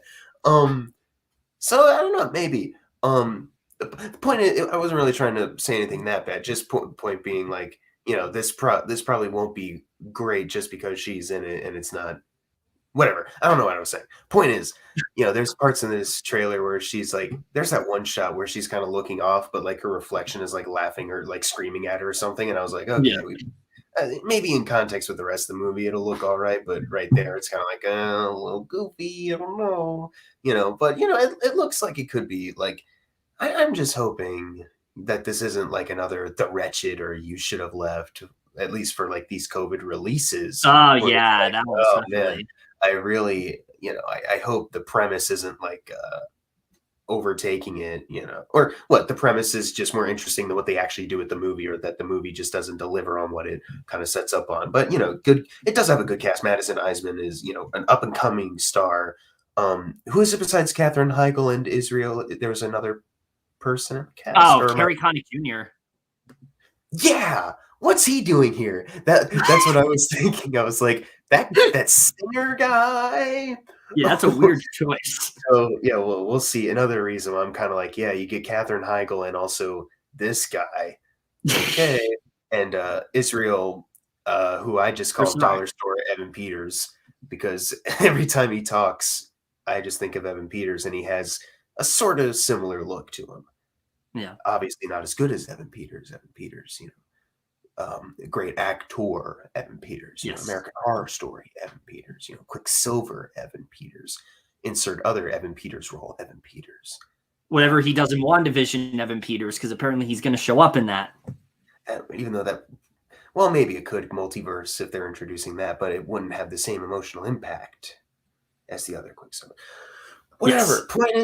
Yes. Point is, honestly, I don't really have much to say on it other than I hope it's good, but it wouldn't surprise me if it's not. It's like not a first-time writer and director, but it's someone who I think made something before that wasn't Yeah. great well or something like that. But it was like, this is like a different genre movie than what she did before, or I don't remember. Point is, this movie, it's coming. Get ready. Fear of rain, more like fear of not knowing what to say when talking about fear of rain. So if you are looking forward to Fear of Rain, it does come out on, shocker, February 12th. Definitely hoping the best for this one. Also coming on February 12th is another Netflix release that I think is definitely one of the bigger ones of this month. It's the end to a trilogy, and it, of course, is To All the Boys, Always and Forever. Feels like it's hard to believe I'm standing in a timeless street. What all started with a letter, a hot tub, and a diner could turn into this. Largin Song Covey, will you go to prom with me? Yes, of course.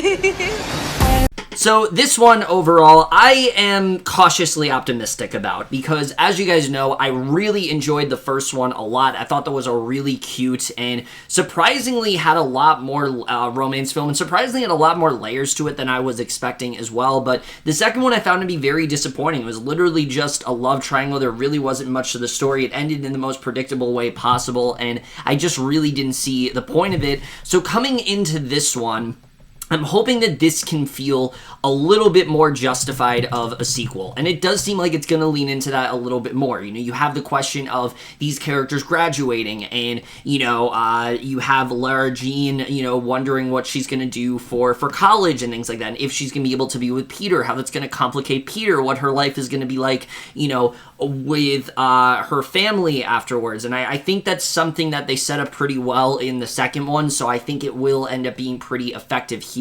Again, my worry is just, I don't know if this is going to feel necessary. I don't know if we really needed to turn this into a franchise, and I'm hoping that this sequel can tell me otherwise, because I will admit I do think this looks very promising. I think the cast has always been very likable.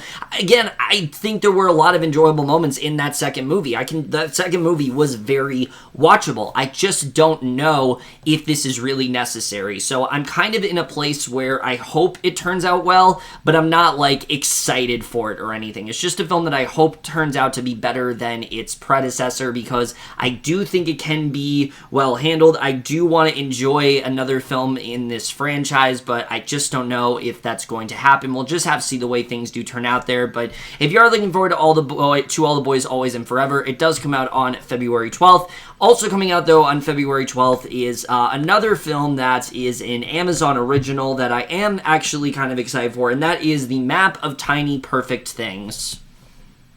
We're stuck in a time loop, you, me, everybody, same days repeating over and over again. Like in Groundhog Day and Edge of Tomorrow. Except only me and this girl Margaret know about it, and you don't remember any of this because your brain keeps getting erased. Oh.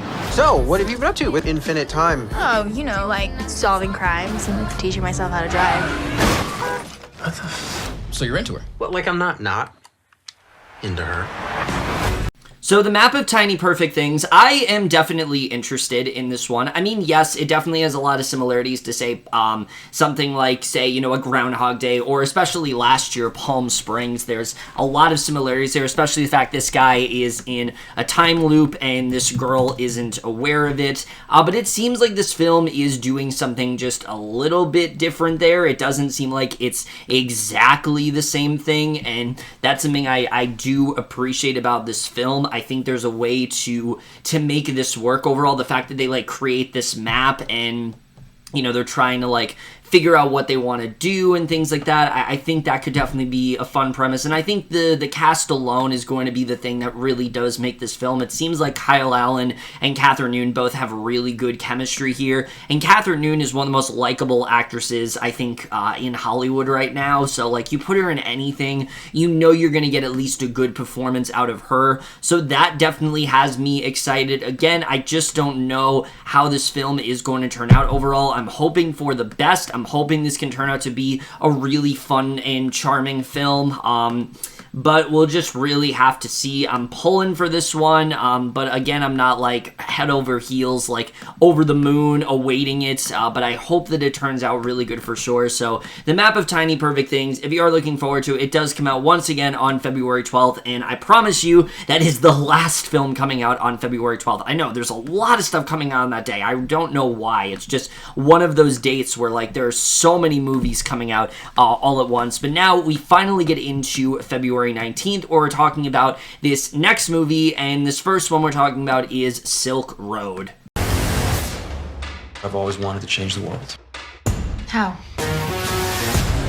Amazon for drugs. But you can't buy drugs on the internet. What if you could? Using Bitcoin. I just made 75 grand in the last 90 minutes, babe. That's 1.2 million a day. So Silk Road overall, I think I'm looking forward to this one. I think the premise, again, sounds a little silly, where you have this guy, he's created like this dark web sort of site, and now you have,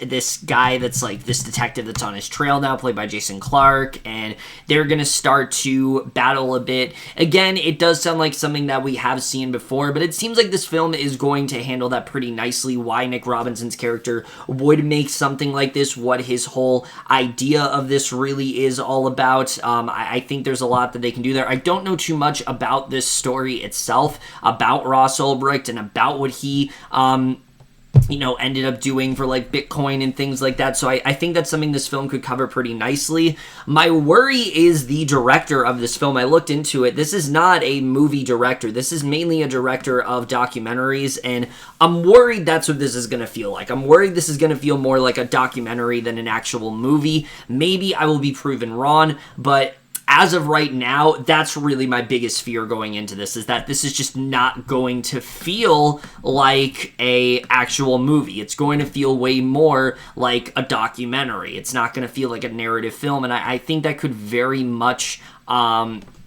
end up hurting this overall, but again, we'll just have to see the way it does turn out. You get a really great cast here: Nick Robinson, Jason Clarke, Alexandra Shipp, Jimmy Simpson, Katie Aselton. Hell, even Tony Stark's daughter is in this. Lexi Rabe, she's in this movie. So I do think there's a lot you can do with this premise. Again, I'm just not entirely sure if it's in the hands of the right talent, but we'll have to see how that really does turn out. If you are looking forward to Silk Road, it does come out on February 19th. Definitely hoping for the best with this one for sure. But also coming on February 19th is another film that I don't think a lot of people know about, and that is Body Brokers.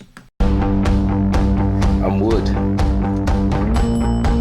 I work in treatment. Yeah, this could be a fresh start for us. Then go. Don't worry, you're not in trouble. It's not easy to ask for help. That's why it is the greatest privilege in my life to help you change yours. We are a family. I'm gonna let you in on a little secret. So Body Brokers overall, this is another one that I am cautiously optimistic about. I think there's a lot of potential when it comes to this film, where, you have these two sort of, these two stoners, and they're, junkies that are approached by this guy, and basically they end up in this company where they're, basically taking on this treatment center of sorts, and we can tell that there's like a deeper conspiracy going on there. There's a lot you can really do with that and make it work. I just hope it's done in a way that is very interesting. I think there's a lot of ways to make a premise like this work. I mean, right off the bat, Frank Grillo looks like he's perfectly cast here, as well as Michael Kenneth Williams. They seem like they're going to do a really good job in this film. And again, I think a lot of the film is just going to depend on how much I care about the main two characters here, and I'm not really sure yet. It's hard to tell from the trailer, but it does seem like it has a lot of energy to it. It does seem like a film that could be generally very entertaining. entertaining if handled well. So again, this is one that I think looks promising. I'm not that excited for it, but I do think it looks promising overall. So if you are looking forward to Body Brokers, again, it does come out on February 19th. Definitely hoping for the best when it comes to this one. But also coming on February 19th is another film that I'm hoping the best for, and that is Blythe Spirit. Is there anyone on the other side that you think of? Elvira, his dead ex-wife. I shall have to go into a trance.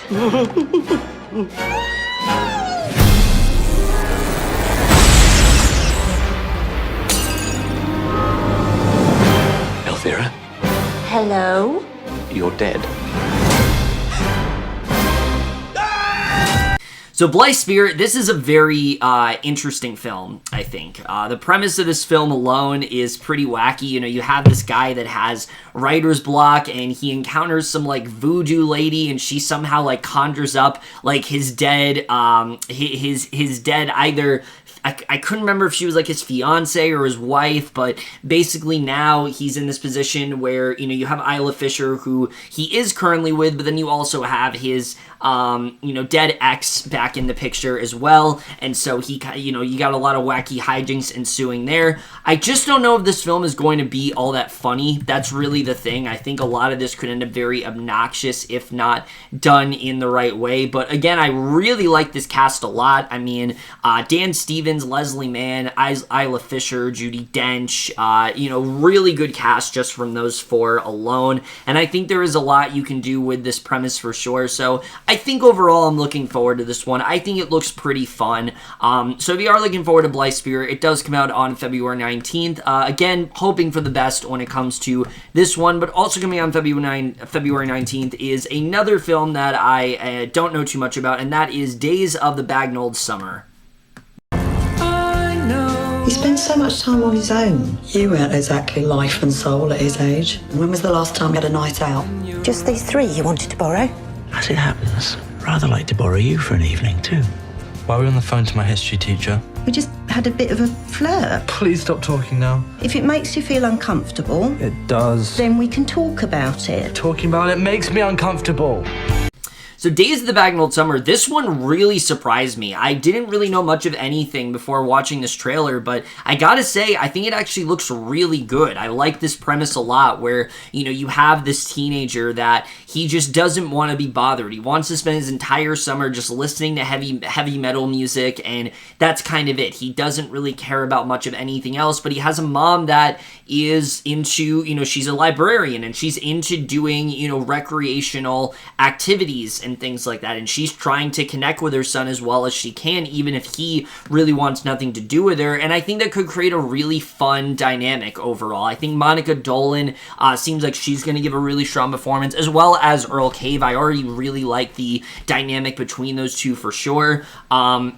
I like the score here as well by Bell and Sebastian. It seems like they're going to provide a really good musical score for this movie. And just overall, I think this film has a lot of potential behind it. I've heard really good things about this one. Again, I don't know too much about what the film is overall, but from what I'm seeing here, I'm definitely intrigued, and I think this film could turn out very well. So I'm definitely looking forward to this one. If you are looking forward to Days of the Bagnalled Summer, it does come out on February 19th. Definitely hoping the best with this one for sure. But also coming on February 19th is another Oscar contender that I think a lot of people have been talking about. And once again, here with me is Jackson Fulcher to talk about I Care a Lot.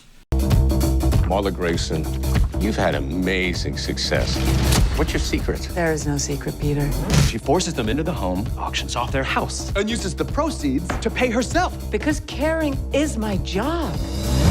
I will grab your dick and balls, and I will rip them clean off. So I Care a Lot. This is a film that I honestly didn't know was coming out this month. I saw that it was like, you know, there were Netflix releases, and this was one of them. And again, there's a lot of different like Oscar releases, you know, late Oscar entries coming out, and a lot of people are saying that this could end up being one of them because Rosamund Pike. And I very much agree, because I feel like Rosamund Pike is one of those actors where she gave this amazing performance in Gone Girl, and since then I've been been waiting for her to take on a role that, you know, matches up with that and really shows her full talents. And it hasn't really been happening. She's give great performances, like say Hostels, for example. I thought she gave a great performance in that movie, but it wasn't on the level of like Gone Girl. This, on the other hand, seems like this is right up her alley. It seems like this can be a great showcase for her. I love the premise of this film where you have this woman who, she doesn't just steal things, she steals specifically from like elderly by deceiving judges, like by making them her legal guardian, and then she steals from them. But then her scheme like kind of goes awire and this gangster gets involved, played by Peter Dinklage. I mean, that premise alone seems like a lot of fun, but Rosamund Pike seems like she's going to give such a strong performance in this film. I can't wait to see what she really ends up doing here. Just a great cast across the board besides those two: Isa Gonzalez, Chris Messina, Diane West. Really great cast for sure. And I just think in general, this seems like it could be a really well-handled film if done right. I've heard really great things about it. And again, it's one of those releases where it just kind of like snuck up on me. I didn't know it was coming out, but now since I've seen the trailer, I am very excited to see how this one turns out. Definitely, I think one of the most anticipated for the month overall. Care a lot more like I don't care a lot, particularly for Kevin Falk. That's a good one. That was a good one, Jackson. All right. Wow. Anyways, yeah, this movie, directed and written by the guy who directed The Fifth Wave. Oh. But you know, outside of that, you know, this movie actually looks pretty good compared to The Fifth Wave. I think it definitely will help that he is writing this as opposed to The Fifth Wave. You know, that's not an original work, and you know, that was probably just I need a studio job or whatever. Yeah. Whatever happened with that. Remember the sequel they were supposed to make? That was no. The Fifth Wave 2, Electric Boogaloo. The Sixth Wave. No, it was gonna be something else. Hold on, you should look up what the title of the sequel book is, and that's what the next movie was going to be called. Anyway, this is fun. Like from the minute the trailer starts, I'm like, ooh, this could be really neat. Rosamund Pike, obviously, great actress. And she's probably going to kill it here. It looks like she's already having a blast with it. Peter Dinklage, oh, great guy. Really cool to see him too, especially in like a comedic, but mostly kind of villainous looking role. You know, so that'll always be exciting to see. The Infinite Sea. That was the title. The Infinite Sea. It would have been called like The Fifth Wave, Infinite Sea. Or The Fifth Wave Saga, Infinite Sea. Or some shit like that. Anyways, what was I talking about? Peter Dinklage. Yeah, he'll probably be really great here. It looks like a ton of fun. You know, I'm not sure if will it qualify for Oscar? I don't know if Rosamund Pike would even make it in the conversation, even if, just considering what we already have as far as like potential nominees and like what this. Right, I've heard some say she could slip in there though, like for like gold. Right, but you know, I feel like if there's already like 5 potentials right now, and Zendaya might slip in, Zendaya might have more of a chance than. Yeah, I agree. But you know. It looks like a ton of fun. It looks like it could be a really cool movie that I'm excited to see. Hopefully this isn't the February Netflix movie that boggles the mind, like Horse Girl, Cloverfield Paradox, or Velvet Buzzsaw. Yeah, Netflix has a tradition. Every February they release some weird shit that doesn't make sense and doesn't impress anyone. But I hope this isn't it. I hope this is the good one. Yes. That was me choking on my saliva, thinking about the Cloverfield Paradox again, and Velvet Buzzsaw. Remember Velvet Buzzsaw? We were excited for that. That was like one of my most anticipated, and the year had barely started. And look what they did. They fucked me in the ass. I mean, I liked Horse Girl, but you know, barely. I thought it was intriguing. I'm Allison Brie. I'm the title character, Horse Girl. My eyes are going to stay this wide throughout the entire thing. This is also going to be my voice throughout the whole thing as well. That's my impression of Allison Brie and Horse Girl. What did you think? Rated on a scale of 1 to 1. I mean, I thought she gave a pretty strong performance, but you know, no, she did. But I just I find her funny. but I like her in that movie. I like her in most things, actually. It's just just that role specifically is like that quirky kind of like, oh, Yes. you know, hi, I'm Allison. Raise your eyeballs. I'm Allison Brie. My eyes are about to like bulge out of my fucking face. Like this? Yeah, pretty much, yeah. All right. But she was good in that. I don't even know what I'm talking about. She's good. Yeah, I don't know why we're still talking about Horse Girl. Well, that's coming out this year, right? Oh, yeah. Yeah, all 2020 releases, they're just going to re-release them. I might as well. Isn't that what they're technically trying to do? No Time to Die, A Quiet Place. All right, push them back. Yeah. November. October, shit. January. That's the time. Push it back. 2022. There is time to die. As it turns out, there was. There was, in fact, time to die, yes. You fucking liars. What are we talking about? I don't know what we're doing. All right. So I Care a Lot, if you are looking forward to it, it does come out on Netflix on February 19th. Definitely looking forward to this one. Also coming out, though, on February 19th is the only Disney Plus film of this month. There wasn't a Disney Plus film last month, but there is for this month, and it's a film that it's definitely something. It's Flora and Ulysses. Every superhero comes to us with a purpose. We don't always see it at first because we don't always know where to look. Flora! What is this? I am Ulysses, born anew. Wholly unanticipated occurrences! So, Flora and Ulysses, this one is very interesting because on one hand, I think this is a really interesting concept where, you know, you have this girl and she finds the squirrel, but, and somehow she ends up, like, befriending the squirrel and he has these, like, crazy superpowers of sorts and we don't really know, like, what's going on there or what prompted all of this or what his actual purpose really is here, but for some reason she continues to befriend him, and I think that can be a really fun concept. I just don't know if I like where it's headed at all, because I feel like on one hand, while this is a very intriguing premise, on the other hand, I think it's kind of stupid, and for a Disney Plus film especially, I'm really not expecting much here. I mean, look, Disney Plus films have been getting moderately better lately, but for every Clouds, there is a Godmothered, or there is a, you know, or there's an Artemis, or God forbid, an Artemis Fowl or something like that. So I really don't know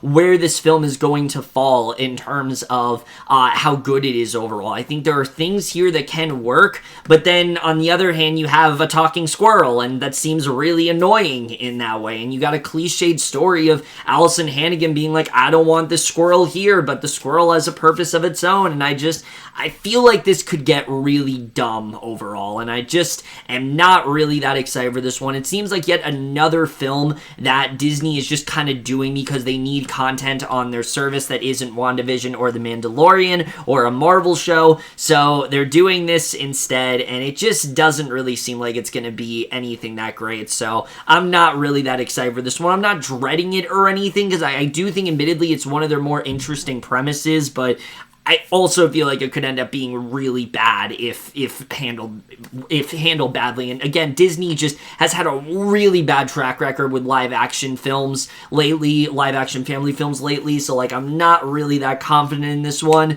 So if you're looking forward to it, though, it does come out on February 26th. I guess look forward to it. But again, not really keeping up too much hope overall. But that's everything coming out on February 26th. The next film we're talking about is one that I definitely am very intrigued in, and that is The Killing of Two Lovers.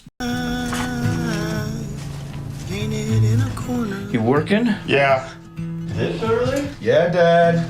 Stop digging. You think we're doing the right thing? David, I love you. You love me. We're trying to figure this out. I'm listening, Dad. Love is a feeling, and feelings, they move in, they move out.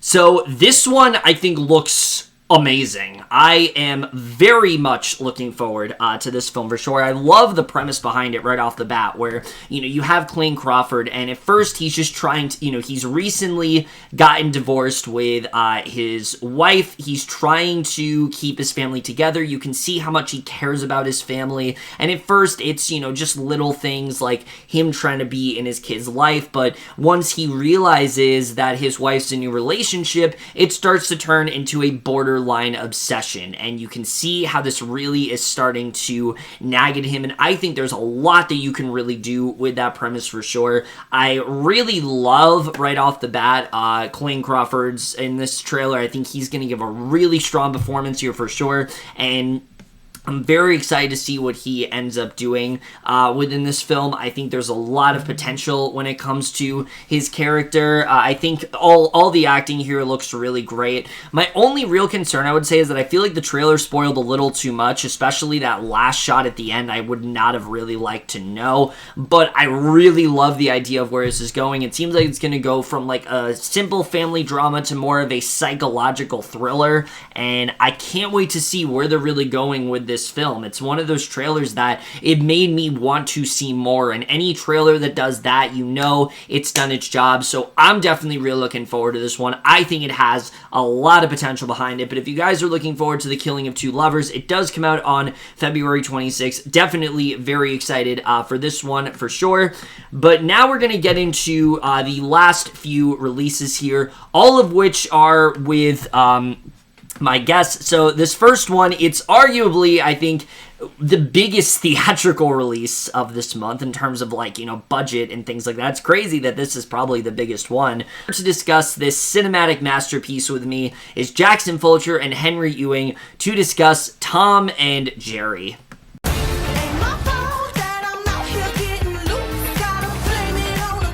This hotel has been host to 4 presidents, 3 popes, 2 kings, and we're about to host the wedding of the century.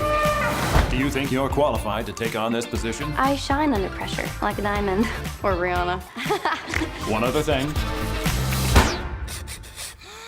We have a mouse problem. With the what now?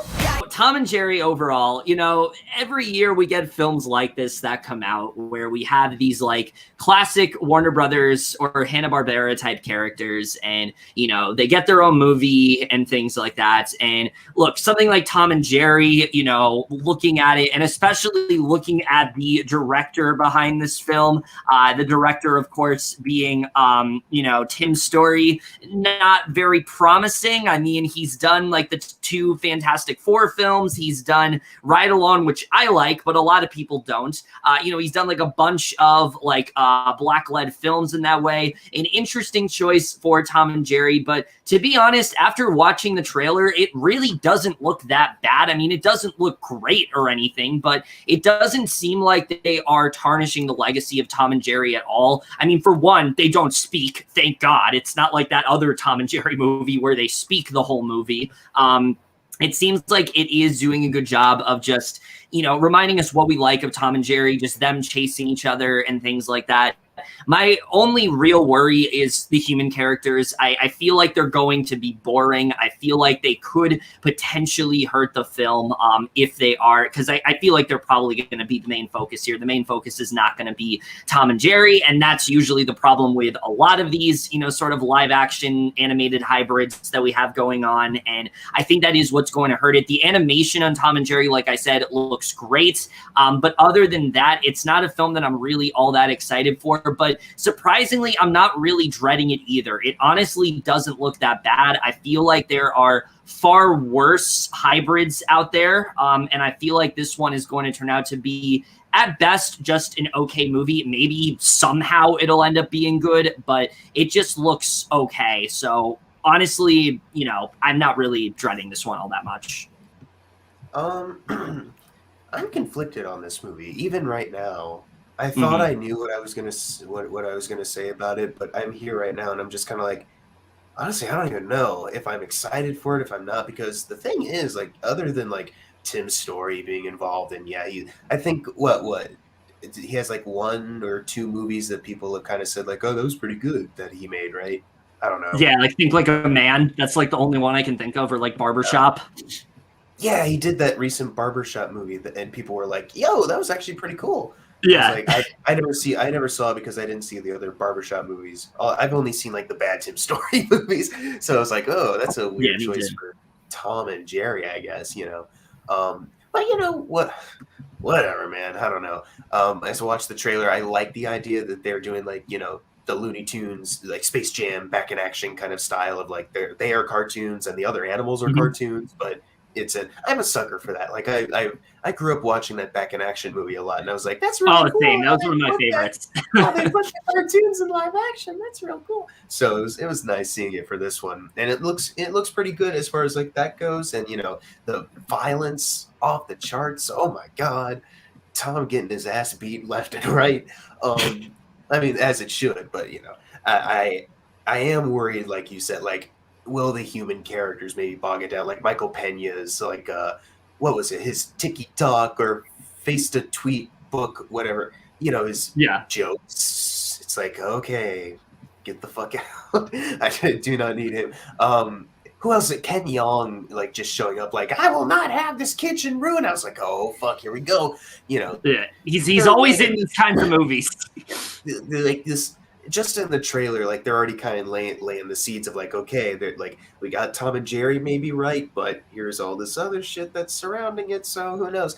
I'm not horribly like uninterested in like Chloe Grace Moretz, at least so far. I kind of like the idea that she's probably just like, hey, to cause like least like exposure to this mouse incident, let's bring in a cat, and it just so happens to be Tom. Like I kind of like that.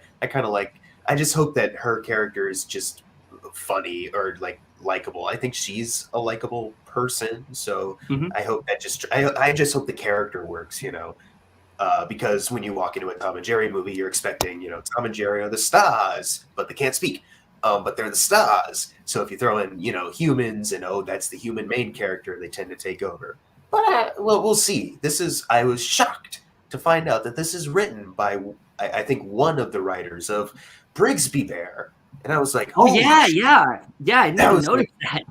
What the fuck, And obviously different kind of movies, but I was like, if Brigsby Bear having the heart and humor that it has, hopefully that can at least pick up with this movie. So you know what, I'm gonna be cautious, but I am optimistic. I'm cautious, and if it ends up sucking, it's like, well, that's expected. But if it's good, I'll be like, you know what, yeah, that makes sense. Man, I talked way too long about this movie. Jesus Christ, It's life-changing stuff, Jackson. We have all these late Oscar entries, and this is one of them. But yeah, I was a big fan of Tom and Jerry as a kid, so I'm interested to see what they can do now. And the cast I've liked in other things, like Chloe Grace Moretz and Michael Pena and Colin Jost and Ken Jeong can be hit or miss for me. Like, he was the worst part of Norm of the North, in my opinion. Even though that movie wasn't that good anyway. But yeah, the live action animation hybrid is definitely going to be polarizing. And I actually haven't seen the one from the 90s, but I heard that is shit. I think this will be a step up from that. Got to make a cast for that. Yeah. Oh, if you've not seen it? I haven't. No, I haven't. Yeah, I've seen it. It's definitely a movie. Oh, wow. Honestly, I forgot to bring it up, but yeah, that's a bad movie. Oh my god. Yeah. But friends to the end. I think it can go like either way for me. Like, I don't know if I'll love it, but it'll probably be like fine at best, shit at worst. But yeah, I'll check it out when it's on HBO Max, and then when the Scoop crossover hits Quibi, I'll watch that, because that's definitely happening. Wait, that's definitely happening. You're not going to go to the theater to see Tom and Jerry? Are you saying this isn't going to be a theatrical movie for you? What the fuck?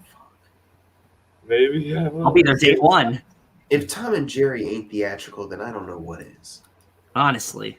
You're just mad because you know Tom and Jerry is going to save cinema more than Tenet did. Yeah. Exactly. I hate her. Can you imagine? No. Yeah, that was something like Red Letter Media made a joke about, like, what if Tom and Jerry saved cinemas, and they photoshopped like a news article saying Tom and Jerry saves cinemas, Christopher Nolan retires in shame. That's hilarious. Oh my god, that's funny. So if you guys are looking forward to Tom and Jerry, it does come out on February 26th. Again, surprisingly, doesn't look terrible. Hope it doesn't turn out badly, and hope overall this can be one of the better live-action animated hybrid films out there. But again, we'll have to see. But also coming out on February 26th is another film that I think some people are really looking forward to. And here to discuss this one with me is, again, Jackson Fulcher. Talk about the United States versus Billie Holiday. Miss Billie Holiday. Reporters keep asking me, Billie, why you do the things you do? This is what I tell them. I love me. We love you. When I take off. NAACP says Billie Holiday is the voice of our people. I think we should integrate the audience for this show. Let's change it up a little bit. You know, blacks and whites sitting together. You knew what you were getting yourself into when you decided to come on the road. Get out my goddamn clothes. I'm gonna take everything except your bra and your man. The United States versus Billie Holiday. This is one that I, before the trailer came out, was really excited for. You know, I saw the premise, I saw the talent behind it. I'm like, okay, this seems like a late Oscar entry, something that could really end up slipping in there. You know, you have Andra Day, you got Trevante Rhodes, you get a really talented cast overall. And you do have Lee Daniels attached to it, but, Lee Daniels has gotten Oscar stuff in there before.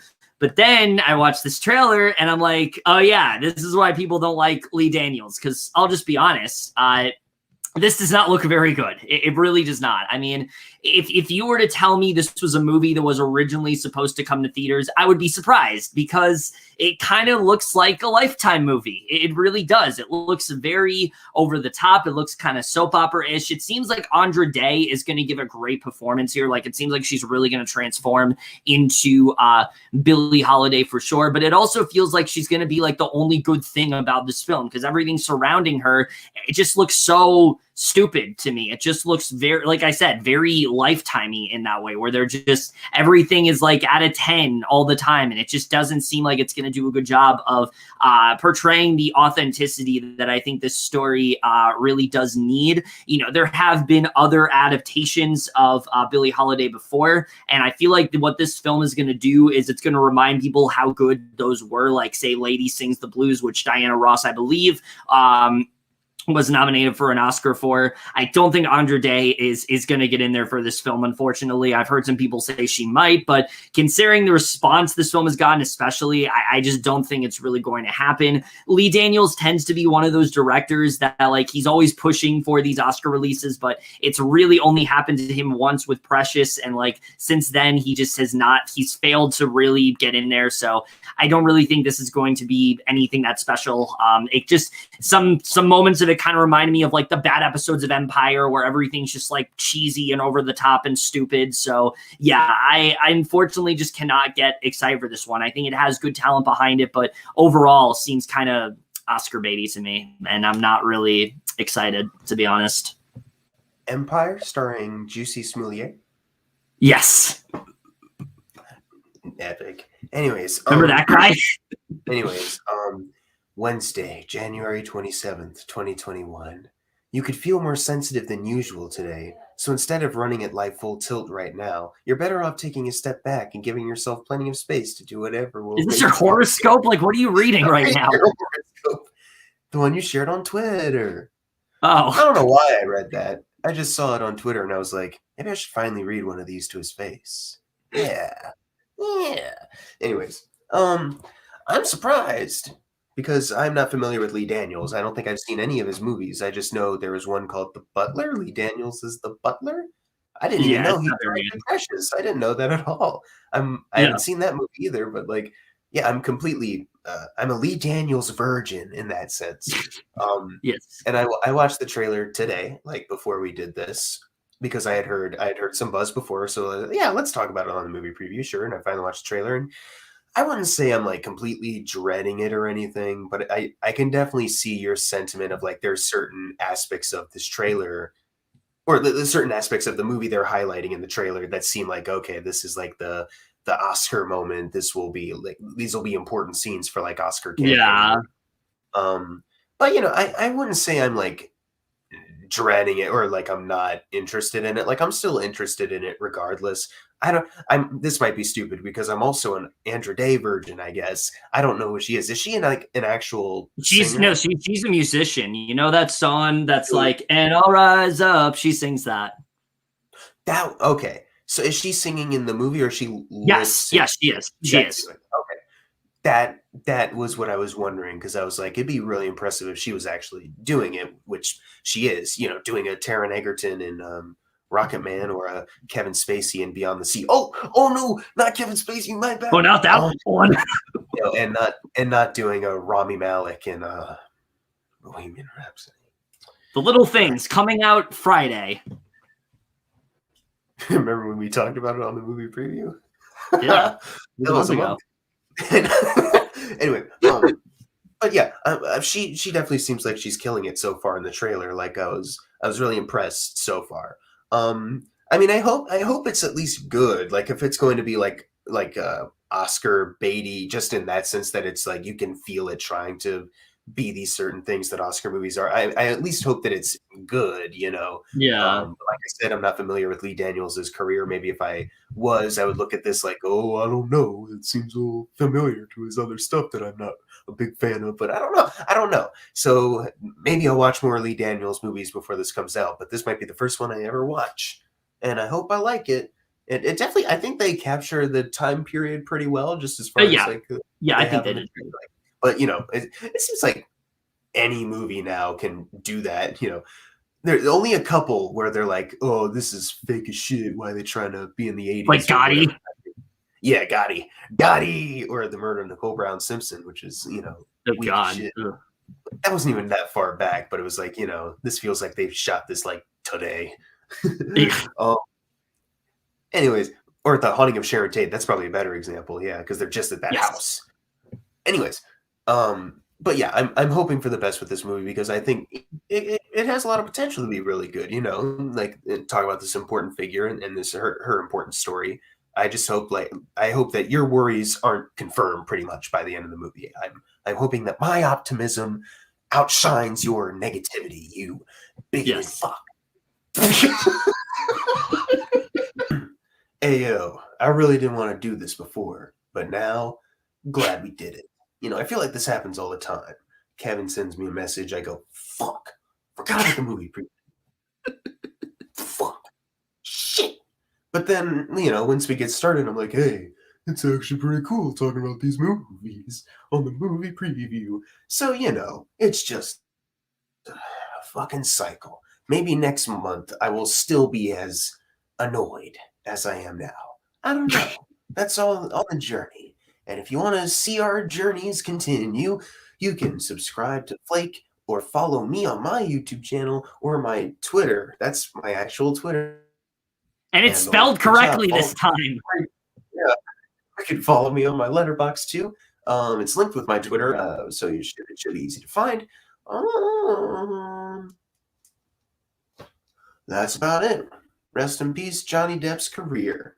And long live Tom and So if you are looking forward to the United States versus Billie Holiday, it does come out on February 26th. And now, guys, we have hit the last film that we will be talking about in this movie preview, at least. And it's a pretty big one. It's one that I think some people are very excited for. It is, of course, a documentary, and it is a film that Henry Ewing will be discussing with me here to talk about Billie Eilish, The World's a Little Blurry. Why can't we just miss people, though? Why do we have to cope? Why can't we just let it happen? Because it hurts. I can't believe my dream car is in my driveway. We're getting the car with all the safety bells and whistles, something. Are you guys okay? Hey, you guys need to be okay, because y'all are the reason I'm okay, okay? All right, so Billie Eilish, The World's a Little Blurry. This is one that I'm actually really excited for. In the past year, I've become a bit of a Billie Eilish fan. I think her music is something that is definitely very unique, very specific, and I think her story is really interesting. The fact that she was only like 16 years old when she really got big in that way, and now she's become this very successful artist, and this is kind of like, you know, showing how she became as successful as she is. I think this could be a really well done documentary. The one thing I have heard about, though, is that it apparently is only it's only covering her up to the age of like 17, I think. So it clearly is not a fairly recent documentary. A lot of this has probably been in the pipeline for a while, and now it's finally coming out. But I think this looks really great. Like I said, Billie Eilish is someone I'm a really big fan of, and I really hope this does end up delivering. So I'm definitely excited for this one. Fuck you, Jackson, by the way, for all the hand movements. Yeah. I am also a fan of Billie, so I've talked about this, and yeah, is the documentary just about like the making of her album, or does it like go before that? You know, I think honestly, like it seems to be, it seems to basically be like just like you know, showing her like it seems like it's gonna go all the way back into like her childhood and things like that. So I'm not entirely sure. That would be cool if it did that. Yeah, but yeah, I'm very interested in a documentary about her since I am a fan, and since I still have Apple TV, I will be checking it out. Oh, if you want to see me again, give me your nuggies. This is not banishment, Henry. Implying there are any good movies in March, which we'll see. All right, follow me on Twitter there. And enjoy great movies. So if you are looking forward to Billie Eilish, The World's a Little Blurry, it is coming out on February 26th. It is getting a one-day release, I think, on that Thursday. You can see it in IMAX. I will not be doing that myself because it's excluded from A-List, and that alone, it gives me not as much of a reason to want to seek it out. But I will definitely be watching it when it does come out, for sure. And with that, guys, we are done here. Those are all the films coming out in February. I know that wasn't as much to get through, but there's a lot of stuff coming out this month, and I'm definitely very excited for sure. It's going to be interesting to see how this month does turn out in terms of movies, because like I said, this is where the cutoff date is in terms of awards releases and things like that. So excited to see how things do turn out. And again, as always, I apologize for this video being a little bit more on the later side. I just am very busy lately, and I'm trying to get this out as soon as I possibly could, but it just didn't. I was not able to get it out until now, so I hope you guys do understand that. But as always, guys, comment down below, let me know what movies you guys are most looking forward to in February. Thank you to my guests, as always, Jackson, Fulcher, and Henry Ewing. Very happy you guys were able to be here. We'll see you guys in my next video, and we'll see you guys for that. Okay, bye.